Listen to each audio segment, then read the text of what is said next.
The fate is disturbing. Believe it. Okay.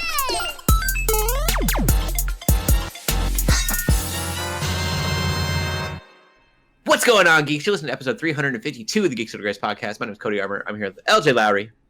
Yo. And Shelley Nollan. Hello. And this week, we're geeking out about pirates, gritty reboots that we don't need Hollywood, and HBO shows going to Netflix. Before we do that, we'll get into the games that we've been playing. Go ahead, LJ. Yeah, I think Shelley has put more time into Final Fantasy than I have easily. But I've still been playing Final Fantasy 16. Yes, sir. I'm enjoying it. I know y'all have still been doing the side quests and hunts and stuff like that, and I want to do some of that, but I also just really want to get through the stuff that y'all have been seeing. I've just had a lot. I've had a lot going on in life right now, and so it's like I find myself like this week in particular, I found myself going to bed a lot earlier. Mm-hmm. I basically watch an hour of a show or something and play like an hour or two of Final Fantasy, and that's it. But in the mornings, I've been finding myself, like the last few days, I've been playing more Power Wash Simulator because I got the SpongeBob Oh my DLC. gosh. Yes. And that doesn't exactly make sense because it's like you're underwater. Like There's fires in SpongeBob. They call each other out like, how's this happening? Yes, and so It's fine. And so that's actually like it's an $8 DLC pack. You actually get a few different levels from it, and it's super cool. Like they actually self-shaded the graphics for it too. Like so, it's really nice. It's a nice piece of DLC. Mm-hmm. And then the other thing I have been playing, I also grabbed. I had these on PS3 and PS4, but there's the Lara Croft games. They're not necessarily Tomb Raider games. They're called Lara Croft Guardian of Light and Lara Croft Temple of Osiris. And it's a collection of isometric like co-op games that you could play, or you can play single player co-op. And there's like they're very puzzle and combat heavy. They're super fun. I've liked them in the past, and then like I was always kind of curious. Like when I heard that was coming out, I was like, oh, those games are kind of cool. Yeah. And I was hearing like apparently they were really good ports, and I saw a few reviews on them, and I was like, oh, you know what? I may actually grab that. And you get both of them for $25, like in one package. So I think it's a great game for Switch if you just want to chill on the couch, or if you do want to play co-op with, you know, a friend or a significant other or just whoever. They are really good co-op games too. I think the first one's 2-player and the second one's 4 players. And I think you can play them all local co-op. I know the second one, I don't know if it's online on Switch, but I know on PlayStation I played with some people online. But even Switch or not, I recommend them. They're fun little like Tomb Raider themed games. But I've been playing like those in the mornings and stuff, and those have been really good coffee games basically, is what I'll call them. And yeah, that's what I've been up to. I really want to go hard on Final Fantasy because I got some time. I got a little more extra time this week with my not having to watch my nephew and stuff until later in the week too. So yeah. I'm definitely going to go hard on Final Fantasy probably tonight and get a little further. I am making progress on that game, just not as fast as if other people in our spoiler chat are doing. So. I think I'm the furthest. Isn't Joe? I thought did you get past Joe? I'm past Joe.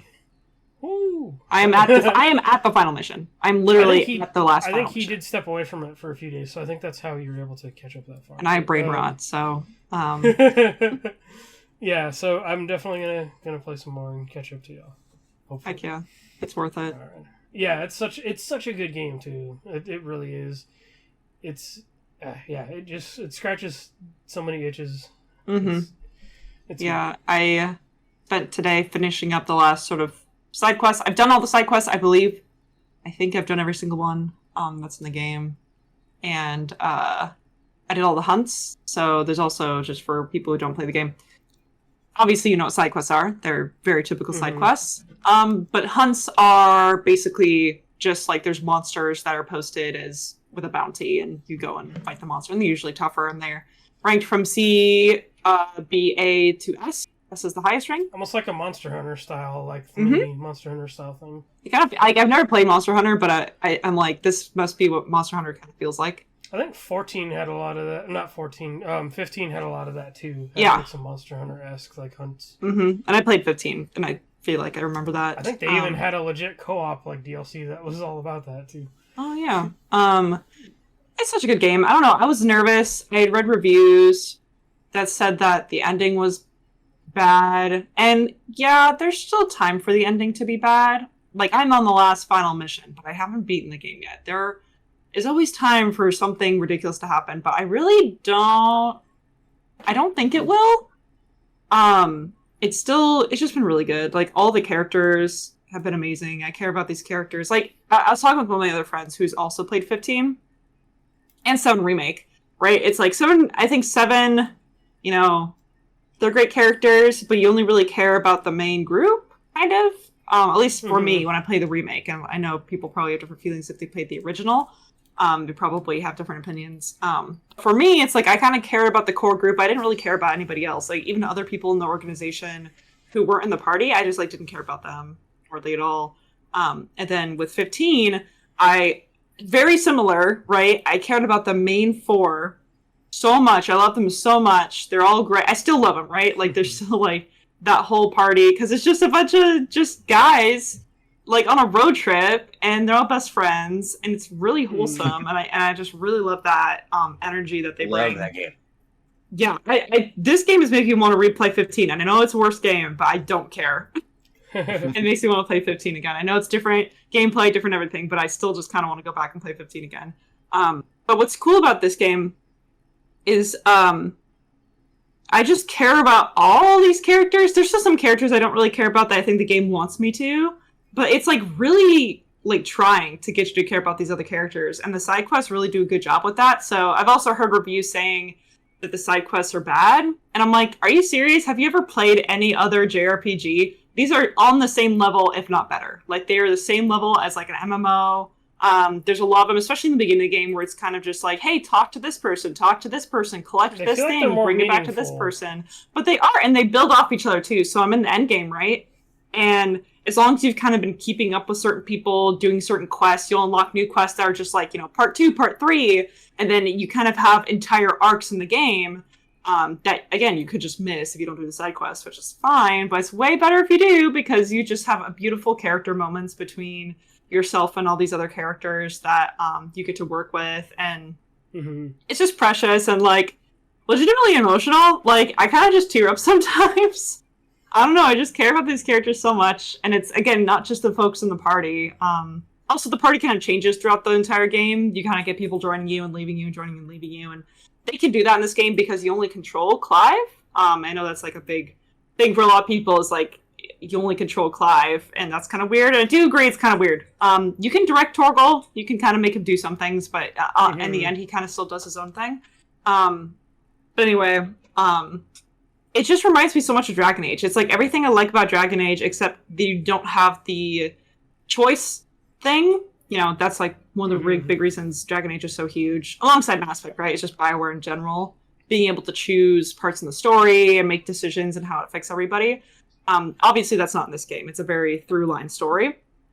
But I love that Clive is actually a character. I don't know, I play so many games where you play as an avatar, including Dragon Age, right? You play as someone who you kind of mold into yourself, you know, Persona, Fire Emblem, and a lot of Fire Emblems, not all of them, obviously. He grows as a character, too, which I really love. He has some genuine... Yeah, his character development's really great.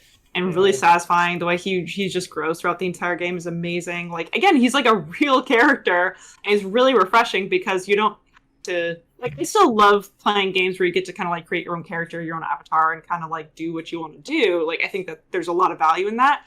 But I think it's really refreshing to not have to play a game like that. Like, even playing Tears of the Kingdom for so long, obviously Link, like, is a character, he's not an avatar. But he kind of doesn't feel like a character sometimes just because he has such limited dialogue options. / they're only limited to basically just talking to people. And, like, not during main quests, he never says anything during main quests, right? Like, that's not part of the story. That's not what Link's about, and that's fine, but I think it's just really great that Clive is not just a character that you get to play as, it's a character that you get to root for, and you really want him to succeed, at least I do. It's really, he's so likable, and he's so relatable, and he's understandable, and that's what's really great about Clive.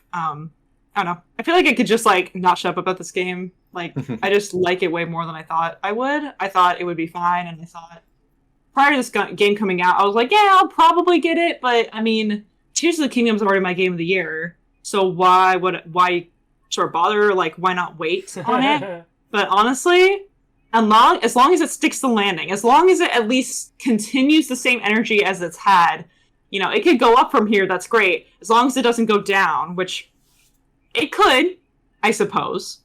I really hope it doesn't. I really hope there's not just some ridiculous nonsense thing that happens at the end here. But as long as it sticks the landing, like, I think it's gonna come out as my game of the year over Tears of the Kingdom. And I was thinking a lot about it. There's such different experiences, right? Because like, they're for different audiences. They are not for the same audience. They are different purposes, totally different games. But I don't know, something to be said about just a really good story. Like, I appreciate that there's all these games out here that are open world and, like, do all these cool new things.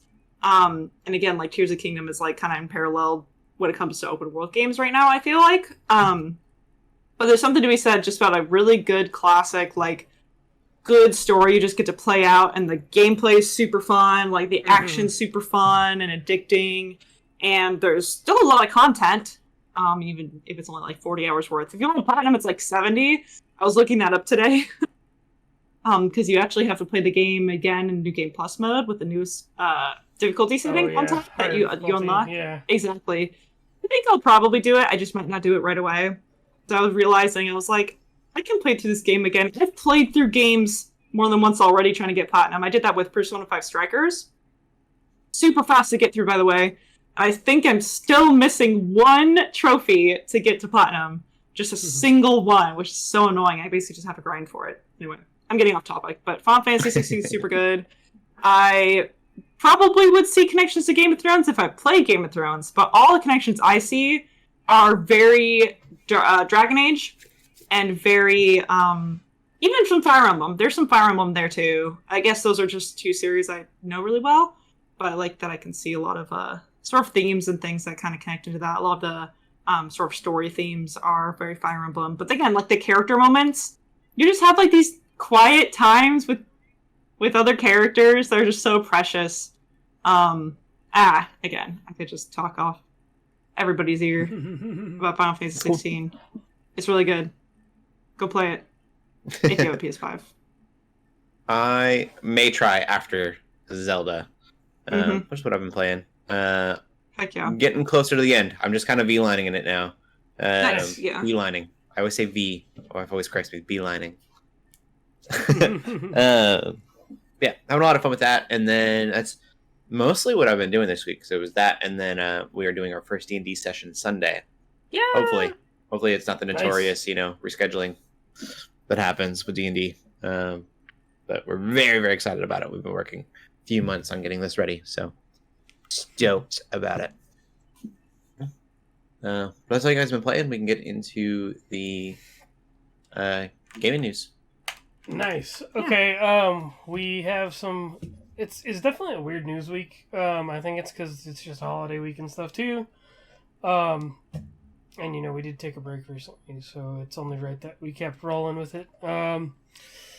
So, the news I have here, one of them, actually both of them, I don't know how to really feel about any of this news.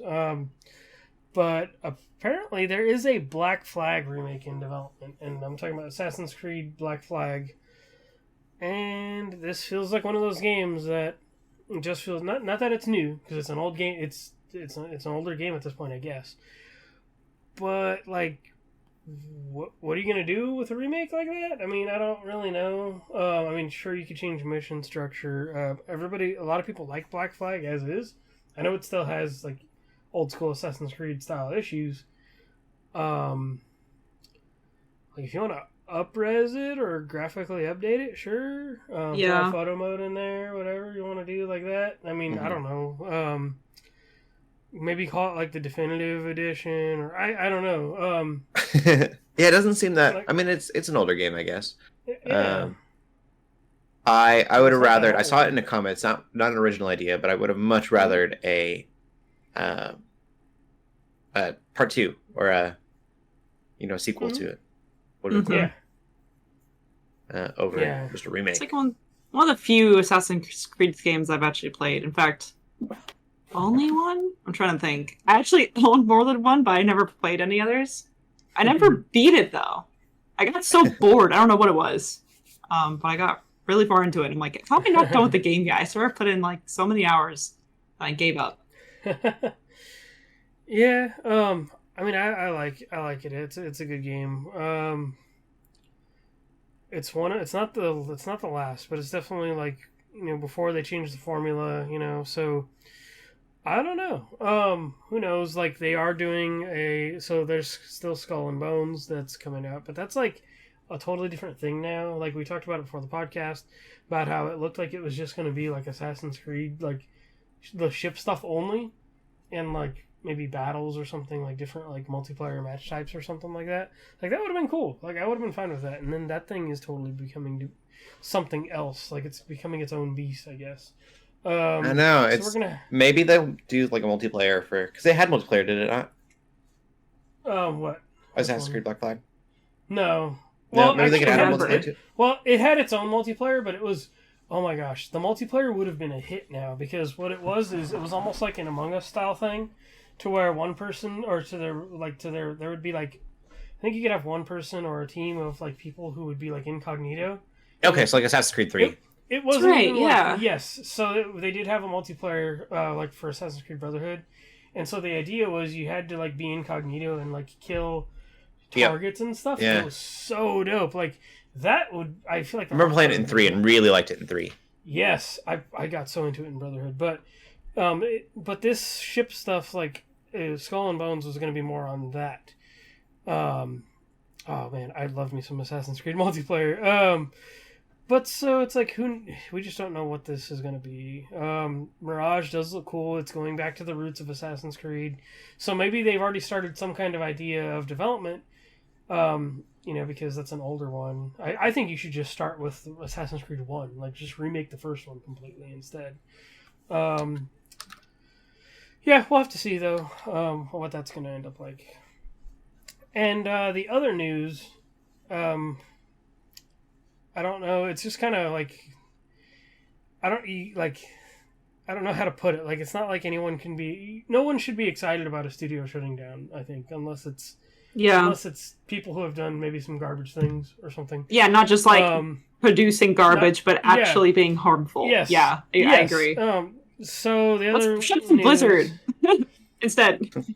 Yes, there are other studios and big companies that do deserve. Yeah. So Gollum, this was actually kind of a joke in gaming chat for a minute, because, like, so disclaimer, we did review this game. We did get a code for this game, right? Mm-hmm. And so we got it like on the day of it. We got it on the day it came out, and we were joking like, "Oh, like, what if we actually got a review copy of this game?" Joe reviewed it. There was some parts of it he did genuinely like. It was rough. It had a lot of bugs. He had to restart the game because there was a game-breaking bug. He was already committed to beating the game. But this game did so bad, Lord of the Rings Gollum, that Daedalic Entertainment is closing one of their studios. Is closing this studio that worked on this game, and they're also canceling another Lord of the Rings project that they were going to be making. That this studio was going to be making. The premise of a Gollum game isn't exactly one that you jump up out of your chair for, or be like, "Oh, I want to purchase that day one," right? Yeah, like no one asked for it.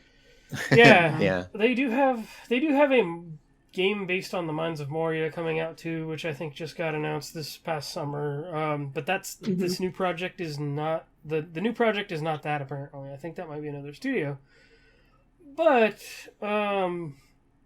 and it's kind of, I don't know, like, it's, if they could maybe have fixed Gollum or something, if there was things they could have done, but I guess it was just so, like, the sales were so bad, and there are studios out there that get bonuses and do, all this stuff if you get this particular Metacritic score, and just, this game bombed so bad that the studio was shut down. So maybe if there is some genuine talent at that studio, hopefully they did find other jobs, and hopefully they can make some better quality products. But it was almost a meme about how bad this game was going to be, or like what a terrible idea it was, and it's just kind of crazy that, like, oh wow, like, it was bad enough that a studio got shut down. Yeah. So it's like, that's not the right solution to a bad game. It's not making so all these people just don't have jobs. And imagine other gaming studios being like, oh, you worked on that game that I never played but heard was so bad. No, I don't want you working for me. That's not even something you should be putting on your resume at that point. I guess that's fair. Maybe that's the idea, but it's just like I feel just really bad for anyone who worked on this game because there's so many reasons why it probably ended up the way it did. Right. Already from the start, whoever came up with the idea, already it was flawed because they should have known no one's gonna be buying this game. And so it wasn't has already nothing to do with the devs. Like the actual idea, project planning. Looks like out of a Crash Bandicoot game. Yeah.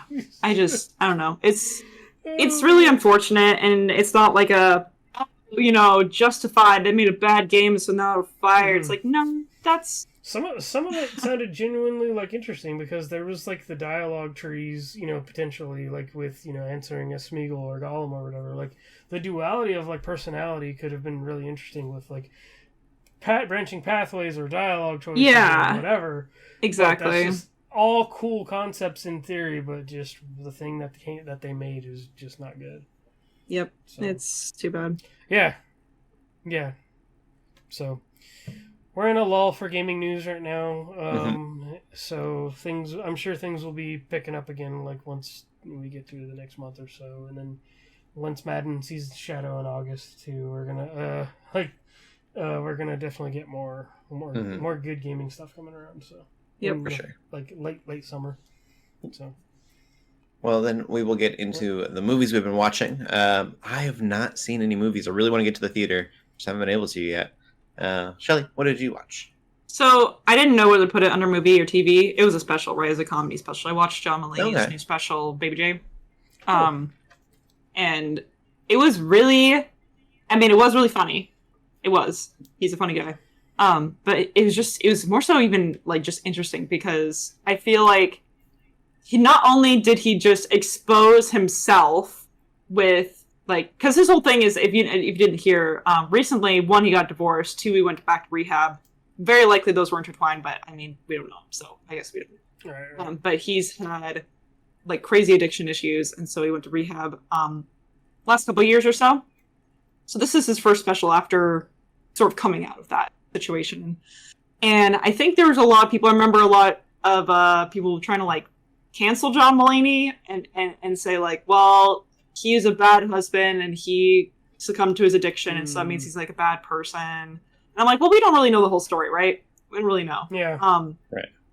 But now he's back, and I just think most celebrities, I guess is what I should say, would just kind of brush past that, be like, yeah, that was the thing that happened, but like, I'm back now and I'm back in business and I'm doing these things. But no, his entire special was basically just about that. About that. A whole experience was about his friends coming up to him and sort of having a discussion with him about how he needs rehab. And I actually saw it funny. I saw it before the special. That's actually how I heard that he was doing a new special, but I saw he was on Hot Ones.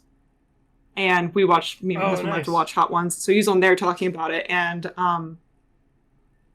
it's just, he's very forward about his experiences, about his past. And he even said himself, like, oh, comedians always have to make fun of themselves. Like, that's like their thing. It's like, no one makes fun of comedians more than comedians make fun of themselves.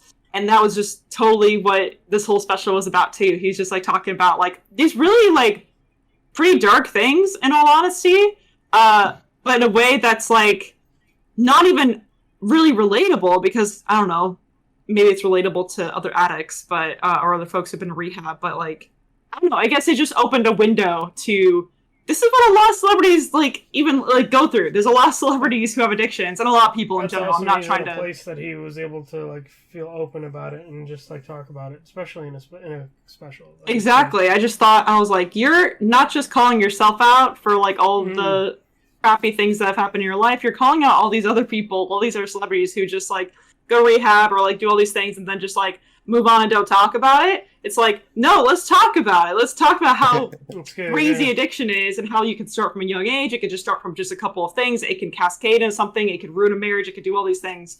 So I thought that was like, it was very cool. And yeah, honestly, just really entertaining too. I don't know. It just like, I already kind of liked John Mulaney before, and then like all this stuff happened with him, and I was like, whatever. That's too bad. He'll probably never go back into comedy, right? Because people are trying to cancel him or whatever. And but no, I just respect him so much now. I'm just like, dude, you're like, That's you're awesome. not necessarily like, he's technically, I suppose he's profiting off his own suffering, but like, that's, I don't know. I thought it was really, I just respected him a lot for everything he talked about, and it was very good. And again, very entertaining and very funny. Like, it is still a good special.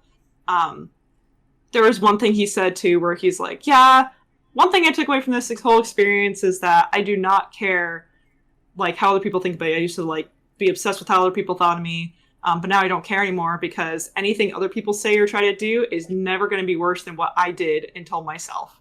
Like, you're trying to cancel me? Well, I'm trying to kill myself, kind of thing. Like, he tried to with like just addiction. Yeah. That's just what happens if you get into a situation where you're like on all these pills and all these drugs and all these things. Yeah, your body might just shut down. Right? Yep. So I thought that was kind of like I don't know, eye-opening. I'm not sure what the right term is, but it was a really good special. If you like John Mulaney or you've listened to him in the past, it's a very different type of special, but it's still kind of his humor. And still really good. And I think you'll like it. It's just, I don't know. I feel like so often celebrities are always trying to make themselves look as good as possible. And this entire show was just making himself look pretty much as worse as possible, but it was in a very respectful way. So that's what I watched. And again, I was like, do I put this in movies or not? It's not really a movie, but it's on Netflix. I mean, it's yeah. You can watch it there. Cool. Nice. And then LJ, what have you been watching? Yeah, so I watched a few older movies recently. On Wednesday in particular, I just had a good little movie spree. So Wednesday morning, my nephew and I watched Detective Pikachu, because I did tell him I was going to show him the movie. He loved it, and it was good to watch it again. I'm like, I was like, I still really like this movie. It's fun. You know, it's nothing too, it's nothing too crazy. It was just, I was like, oh yeah, like I do remember, like I enjoyed it. It just made me excited to play the game that's coming out in a few months again. I definitely want to play that. It's good though. It's a fun movie. It's a fun movie to introduce, I think, a younger generation to Pokemon. Mm-hmm. Because then, I get to explain a few of who these Pokemon are, and then I guess he started going to watch some of the Pokemon stuff on Netflix after that, like some of the cartoons and all that. Yeah. So it's kind of a fun way to introduce people to that. Then the other movie, I figured I figured it might be time to introduce my nephew to like some of these old martial arts movies that I watched when I was a kid. Because I was like, I probably shouldn't be showing him Mortal Kombat, even though he's definitely seen parts of Mortal Kombat. I was like, there's probably better things, especially that new one. I'm like, there are so many better martial arts movies out there than Mortal Kombat. Mm-hmm. So I started watching Bloodsport, and it's funny because he put himself to sleep. I forget, he was like, he got mad at something or whatever, or he was tired, and so I put on the movie, and I'm like, okay, so dude put himself to sleep. I'm still gonna watch this movie, and it was funny because me and my mom just both sat there and like watched it, and like Nice. I was like, wow, I still love this movie. It's one of the many Jean-Claude Van Damme movies I grew up with when I was a kid. And it's like, I'm like, if there was never a Street Fighter movie, or if there was never, like this would be like one of those movies I could point to and be like, yeah, this is basically a video game movie without being a video, based on an actual video game. Typical revenge plot for Van Damme and all that. Mm-hmm. It's a classic though, and it's just kind of nice. Like, I was thinking about when I first watched these movies, it was on a VHS and just like the lowest of quality, but then like seeing it in HD and like looking fresh and new, like they definitely did some work to it. It's on Netflix. I'm tempted I saw they got a 4K Blu-ray coming out, and I'm like, I'm already watching this movie, but I might buy the Blu-ray just because like it would be cool to have. Mm-hmm. But it's a classic. This and like Kickboxer are like two of like my favorite Jean-Claude Van Damme movies. Again, same plot basically, but still fun. So it was good to just relive some older movies that I enjoyed. So that's kind of what I did. That's awesome. Cool. Yep. Then we'll get into the movie news. Then, Shelley, go ahead. Sure. Yeah, movies are just a little bit silly today. They're just kind of funny, and you'll learn why. So the first one I want to talk about is Zack Snyder's new movie called Rebel Moon. If you look at it, you might be thinking, oh, this must be a new Star Wars movie. And you'd be kind of right, but kind of wrong. So it's not officially a Star Wars movie, but it was supposed to be a Star Wars movie. It had every intention of originally kind of like being a Star Wars movie. But I'm trying to remember. I don't know exactly what made it not. I think just he wanted to do something. He also wanted to make it rated R. He wanted to do a bunch of things that probably Disney was like not wanting to take their brand with or whatever. So he made his own movie that is just, it's Star Wars-like is sort of the term I was using. You know, you got Souls-like games. Now you got Star Wars-like movies. But, I mean, that's cool. I think there's a lot of people who probably want to see Star Wars go rated R kind of thing. Like, I think there's a lot of adults who grew up watching Star Wars and they're like, well, there's a lot of messed up things that happen with the Empire, a lot of things that mess up, like, you know, we don't get to see it on screen, but we keep hearing about all these terrible things that happen. Lightsaber-looking things, too. I know, yeah. But if anything, maybe it can give a little bit of an idea of what that maybe would look like if Disney were to allow an R-rated Star Wars movie. I don't know if they ever would, but this could be really good. Yeah, I was gonna say this could be sort of an opportunity for a lot of people. If anything, I think it's a little bit silly that Zack Snyder had that idea in the first place. Part of me is kind of like, maybe Star Wars is just meant to always be cheesy fun, but maybe it could be really good as dark. I'm not really sure, but I think it's. I wonder what it could do to like the industry as a whole. If we don't have to, like, you don't have to make an MCU movie anymore. You just make a superhero movie that like has nothing to do with anything, or that's kind of a bad example, but I say there are that already. Everything's so tied to a franchise right now. Yeah. Yes. Like I saw Mattel has like a bunch of like 20-something movies in development, or they're trying to get made right now. They're so know? crazy. Like, but like, yeah. What if you're just allowed to take an idea from another genre or even a franchise and just make your own thing without it being like a Star Wars ripoff necessarily? It's like a roguelike. It's not, you know, we don't call like a Metroidvania like a Metroid ripoff. It's a genre. Yeah, like more niche genres. You mean instead of like, you know, the sort of sci-fi fantasy that is Star Wars already, making it like, well, Star Wars kind of made its own genre. Yeah. Like when I think of superhero movies, I think of like when when that movie Hancock came out. That's right. Yeah. And I'm like, that is definitely not a good movie, but you get stuff like that, and I'm like, I give props for originality. Yeah, it's true. You know, like, so it just, I think more original stuff based on things that have inspired people or have like people have been into. I think it would be neat to like, oh, let's take this thing and, you know, do our own thing with it and like see what that comes out to, you know, like. Yeah, and I think it's fair and cool even to really separate it actually from Star Wars proper. So Star Wars can still kind of be its own thing.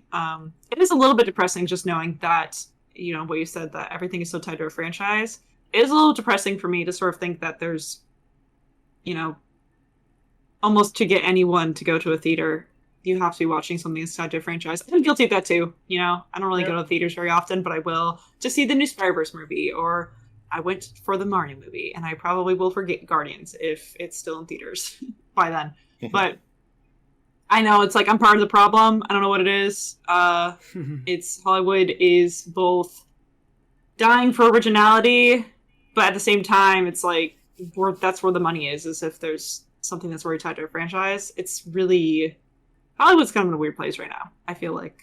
But either way, who knows? Maybe Rebel Moon could be really good. It's going to be Zack Snyder, so you know what you're getting with that. Speaking of weird, gritty things that were for kids but are now for adults, Barney. So I think we talked about Barney getting a movie before. Daniel Kaluuya is working on it. In fact, I swear I think this is something we've talked about before.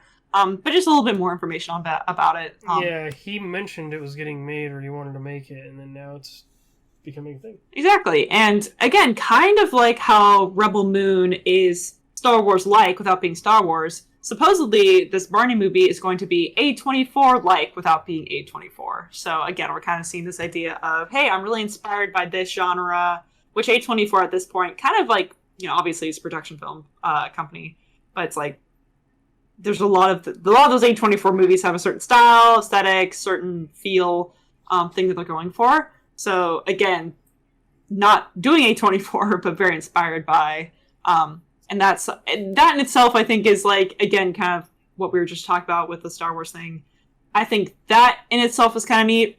But why Barney? I'm a little annoyed. I'm a little bit tired of like, hey, we gotta make these things that are for kids, that we gotta make it like, you know, it's not necessarily going to be a scary movie. I don't think it said that, but he did say it's supposed to be very surrealistic. So like philosophical or weird and quirky, or like you never know what you're why. We don't have to like make everything that was like that we consumed as little kids. We don't have to like age them up or make them for adults now. We can actually just let them die in the past where they belong. Like, we do not need to resuscitate them for money. And who knows, maybe he's not doing it for money. Maybe he's doing it because he really wants to. But I just really passionate. Dude, I just think it's stupid. It's like the Winnie the Pooh movie that came out. Mm-hmm. That movie came out, remember? And you know how many people are talking about it? Nobody. So I just don't like this. I don't know. I feel like it's such a tired trope of like, let's take something that's like meant for kids and then, oh, but now it's scary and like crazy. It makes me think of Five Nights at Freddy's, which, by the way, that has a trailer. And Josh Hutcherson is great. I'm so glad he's back. We did talk about the trailer, I think. Unless they put a new trailer. They might have put a new one out. But I think we mentioned it. I can't remember. Probably. All I'm saying is it reminds me of Five Nights at Freddy's, but I think one of the differences, again, something like Five Nights at Freddy's starts from an idea that's sort of like still original in the sense of like the animatronics are original creations, and sure, it's kind of like very based off of like Chuck E. Cheese's, for example, and trying to make that super scary. But at least they're original characters. Again, like Rebel Moon will at least be original everything, whereas Barney's like not original. That's a guy. So I don't know. I have mixed feelings about it. I probably won't watch it because, one, I don't really watch A24 movies, and two, I'm not going to watch an A24-esque movie about Barney. I'm just... That sounds like so not anything I'm interested in. It reminds me of Shankar's Power Rangers that was on YouTube, and it was a commentary on like how we don't need gritty reboots of things, of kids' things. Yeah. Yep. So we're getting that weird, gritty, barring the Dinosaur reboot. We're also getting weird, gritty Hot Wheels reboot from J.J. Abrams. Have you ever heard this sentence before? I'm going to read this out loud. J.J. Abrams says that this movie will be, quote, emotional and grounded about Hot Wheels. Like, what's happening? That's I think this is an indication that Hollywood really is shutting down. They're not just running out of ideas. They're starting to go insane. I think that's what's actually happening. They're just like, what's a movie? What's a weird thing that there hasn't been a movie for of? Hot Wheels. And we're going to make a live action, and we're going to make it like Need for Speed, or we're going to make it like Fast and Furious. That's what I meant to say. We're going to make it like Fast and Furious. And I'm just like, I don't know, guys. Like, I'd rather watch the Gran Turismo movie. If I'm going to have to watch two... Turismo's good, vaguely gaming related like racing movies. That actually has a better idea or plot. Like basically, the concept is a lot better. Exactly, it was like cool based on a true story. I think that's really neat. But I'm sorry, it's just Hot Wheels. I don't know. Hot Wheels is interesting to me because it's silly, it's fun. They're little cars. They look cool, and they could go on a little racetrack. And you could build a little racetracks, and you can make those racetracks do really cool things, do little flips and stuff. I know there's a new Hot Wheels game coming out on Switch somewhat soon. And Hot Wheels Unleashed is a really good game. They're putting out a exactly, right? Would you say it's kind of a silly game? Like, it's fun, but it's kind of silly, right? Yes, they play into the brand awareness and stuff, too. Exactly. Like, yeah. And all the crossovers and stuff. Perfect, yeah. Gosh, I would like to see maybe some kind of futuristic racer or something like, I don't know, like just something more original, like... Yeah. Because then you can at least have the argument for, like, the tracks, why they go in loop-de-loops and corkscrews and stuff, and, like, I don't know. Yeah, it could be, like, Grounded is not what I think of when I think of Hot Wheels. I think of, I don't know. We don't need, unless you want to make it, like, a Toy Story thing and, like, make, I don't know. That'd Having be an almost like a emotional Micro Toy Story. Machines. Mr. Cars. I just don't know. I just don't get Cars it. and toys with emotions. Ooh. Simply don't get it. So I don't know. know. I'm just like, all this news is very silly, but it's also like, oh man, I just don't know my what to think brain about it. looking It's at all those news very, pieces. It's like, what? very silly. But that's our Mhm. movie news for today. Mm-hmm. All right. Well, we will get into TV then. I've been watching The Witcher season 3. Nice. I have like 30 minutes left. I was trying so hard to get it done before the podcast. But I don't know how everyone else feels. I haven't read any reviews or like seen any opinions on it so far. I think it's the best season they've done so far. Sweet. I did read something. I think it was IGN. Didn't love it. Can't remember who it was. It might have been IGN.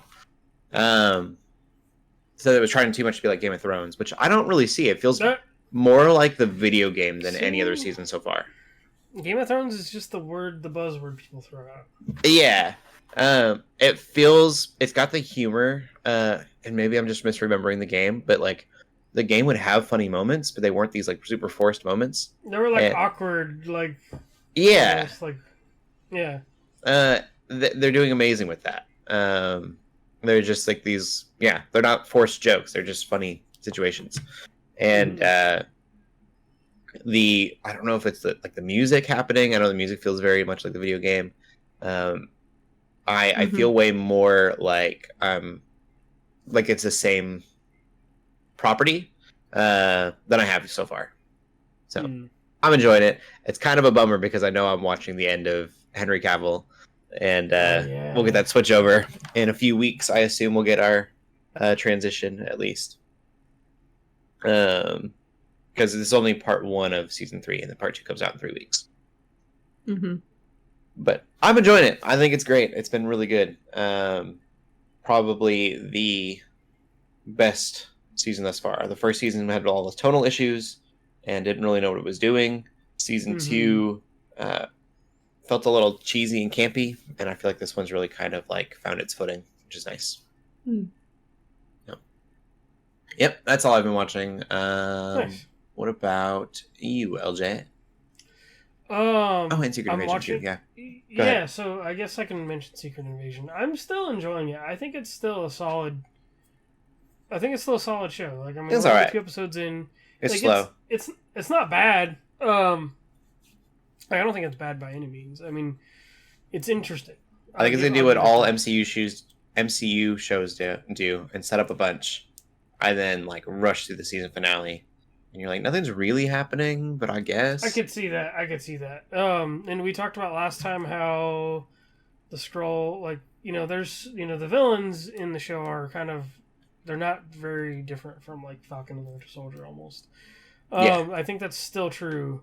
It is cool to see we're getting bits and pieces of things that like they've talked about, especially in the first episode, which I think is cool. Like, we're starting to get more stuff revealed, and I think that's kind of neat. Like, if you're going to show some flashbacks and then show the story progress, I think that's, because they keep giving Nick Fury crap about, certain things and why he's been gone and all this stuff, and that's the whole point of Secret Invasion, But I think it's okay so far. It's not bad. Like, we've definitely seen worse, I think. We're gonna have to see. And then the other show I've been watching is I actually finished the first season of that M. Night Shyamalan show, Servant, and it's definitely going in the occult route that I expected it would. I'm gonna start watching season 2 this week. My coworker, she said season 3 has gotten really creepy, really scary, and I'm just like, ooh, like, I'm like, that's kind of like how scary, because I'm like, do I even want to watch season 3 now? Like, so but today she said season 2 is actually still pretty good, so I'm gonna watch season 2 and see where that goes. So that show is really good if you're into like spooky things and we're into that M. Night Shyamalan weirdness that I that I mentioned before. And then I haven't watched it yet, but I'm excited that one of my favorite shows in the last couple of years, Warrior, is coming back. That's the one that was like set in like Western San Francisco with like the Japanese. It was basically like people from like Asia, like dealing with like the early days of like Chinatown and stuff, and it was the one that's based on like a script like Bruce Lee originally wanted to make, and season 3 is out for that. I'm definitely gonna start watching that this week too, and I'll talk about that more. So nice. Yeah. Yep, that's it for me. Cool. We will get into the TV news then. A couple of things happening, both Warner Brothers, HBO related. First thing, there are HBO shows that are coming to Netflix, and those are probably pretty forgotten shows at this point. Band of Brothers. There's a few of them. I know Band of Brothers was a big one that people really wanted. That was a big one like years ago. Yeah. The Pacific. And other just really big shows. I mean, they were big when they came out, and it's been a while. True Blood is currently streaming on Hulu. That'll be going to Netflix, 6 Feet Under, Ballers.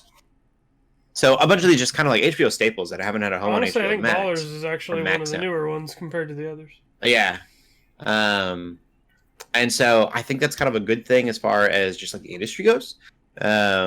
These shows aren't just going to get kind of like deleted off of, like Max is kind of, I think we're looking at a very much a timed release situation, kind of like consoles. So you get something on Max and it's the big thing, and you'll stream that for a few years, and then once that kind of is no longer relevant, they will put it on like a Netflix or a Hulu or something. That's exactly what they're doing, because they're not really caring about their own streaming numbers with these shows anymore. So they're like, here, like, we know people love these. Let's put them on these other networks, and yeah, they're gonna get a lot of binge. I think they'll still get a lot of binge stats from those shows, even though they're older. It gives you a new audience, which is really great. Yeah. And not just for HBO. I think it'll be great for everybody. I would love to see Netflix kind of do this too, where like these shows, maybe they start to become like less relevant, so they share up somewhere else. I think that would be really cool. That would, I think, for the consumer, you have a lot of people that are paying a lot of money to watch all these different shows and have all these different streaming services. If I can kind of stream service hop a little bit more, would totally be a good thing for me. So I don't know. It's cool. We'll see if that continues in the future. Another thing that I thought was just neat, worth mentioning, is Suicide Squad Isekai, which is an anime Suicide Squad. That looks cool. Oh yeah. The animation style actually looks really good. It looks more like anime than it does DC, which I think is a win. I think it's, yes. Give your properties to other creators and other, like honestly, I think it's like, what Spider-Verse did so well. Like, give these properties to people and let them run wild with it. So I think that's cool. Like that somebody decided, let's make an anime out of it. I believe this is the studio from Spy Family I read, or that did the Spy Family anime. I believe I read that earlier. So good. And when I watched that teaser, I was like, "Ooh, that I could definitely see that's the animation style of Spy Family." Like, so I think it's cool. Do more of that. Do more of what Star Wars Visions has been doing. yeah. Let people run wild with your stuff and let people get their get creative. So. Yeah. My only worry is they did a Catwoman movie recently, and it was so like, I get it. It was trying to be this like 80s anime, and it had this like noir feel to it. And I really, really didn't enjoy it. Like, I didn't finish it. It felt kind of like a half step. Like they kind of like, let's just do this style, or let's do something that's reminiscent of the style, rather than actually let the people who are good at it do it. Yeah, kind of I'm hoping that's not what this is. All we're getting is music. We don't actually get any dialogue or anything, and some cool shots of the anime itself. But I'm hopeful. I think it looks like pretty cool. Got a lot of potential. It looks solid. I don't think it has a release date yet. It's just been announced. You can watch the trailer on. It literally just got revealed today. So it's fresh. Yeah. Looks awesome.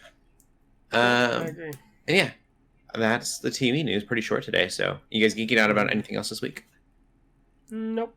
I don't think so. I think that's it. Cool. Then Shelley, where can they find you at? You can find me on Twitter at TheShellshock24. And LJ? You can find me on Instagram, Twitter, TikTok, and Twitch at LJ the Paladin. And you can always find me on Instagram at Cody Armour. Keep praying, keep gaming, and God bless. Bye-bye. Peace.